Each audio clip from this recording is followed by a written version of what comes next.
endless desires of human beings to produce more and more power is one of the main reasons behind increasing global warming, and that is leading us to climate change. Moving on to increased use of fossil fuels. Burning coal, oil or gas still supplies the majority of world's electricity, which produces carbon dioxide and nitrogen oxide, two potent greenhouse gases which covers our planet and traps the sun's heat. India is the world's third largest greenhouse gas emitter after USA and China. Moving on to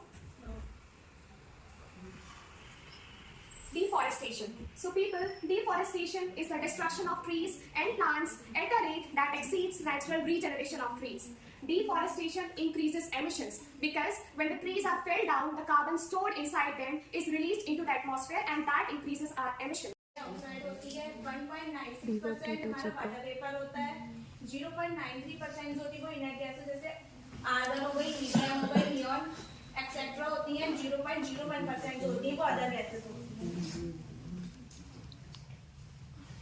ये हो गई हमारी atmosphere की जो layers होती हैं, उसमें सबसे पहले हमारी जो होती है troposphere, next stratosphere, mesosphere, thermosphere, exosphere.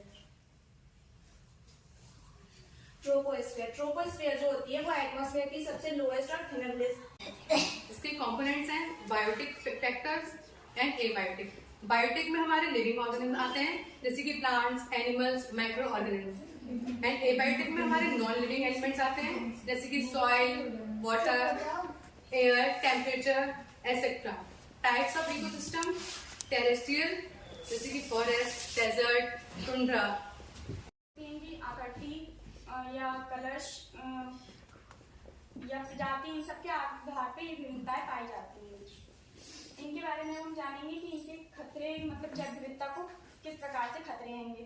जैव विविधता को जो खतरे हैंगे, ये जैव विविधता को कई प्रकार के खतरे का सामना करना पड़ता है, जैसे कि पर्यावरणीय परिवर्तन, जो पर्यावरण में हमारे परिवर्तन होता है उसको लेकर के, और अवशोषीकरण से अतिरिक्त शिकार, ज्यादा से ज्यादा मतलब जीव जंतुओं का शिकार जब होता है इससे भी हमारी जैव विविधता जो होती है वो खतरे में आ जाती है।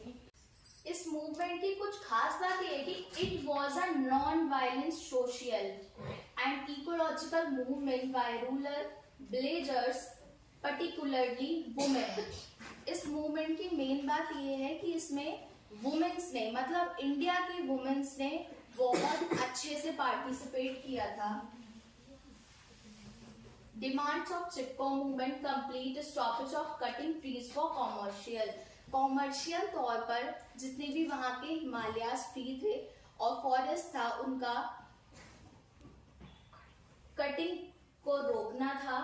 ट्राइबल पीपल थे जो वहाँ के लोकल पीपल थे, उन्होंने जाके फॉरेस्ट डिपार्टमेंट से परमिशन ली थी कि वहाँ पे जो है वो पेड़ों को काट कर जो है वो एग्रीकल्चर टूर कर सकते हैं, तो उन्होंने इनकार कर दिया था। लेकिन वहीं कोई और कम्युनिटी आई थी वहाँ पर, तो उन्होंने उसे ये परमिशन दे दी थी। लेकिन वहाँ के जो लोग थे वो इस बात को सुनकर बहुत वो नाराज हो गए थे, इसलिए उन्होंने ये मूवमेंट स्टार्ट किया था। उसके बाद उनकी दो मांगे थी, एक तो ये जो वहाँ की उन्होंने केयर की थी उसकी, और जो वहाँ का वुड था वो उस पर उनका अधिकार हो, कोई भी दूसरी कम्युनिटी आके उसको लीड ना करे, ना उन्हें वो प्रोजेक्ट दिया जाए, इसलिए ये स्टार्ट है।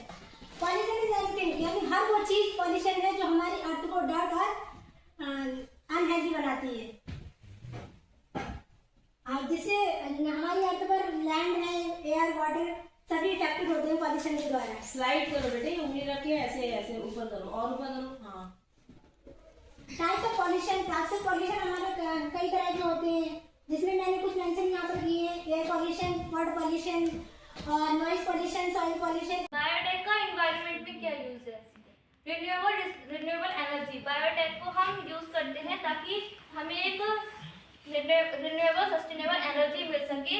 किससे मिलती है ये एनर्जी? हमें बायोफ्यूल से मिलती है, माइक्रोबियल फ्यूल सेल से मिलती है। बायोफ्यूल्स क्या होते हैं?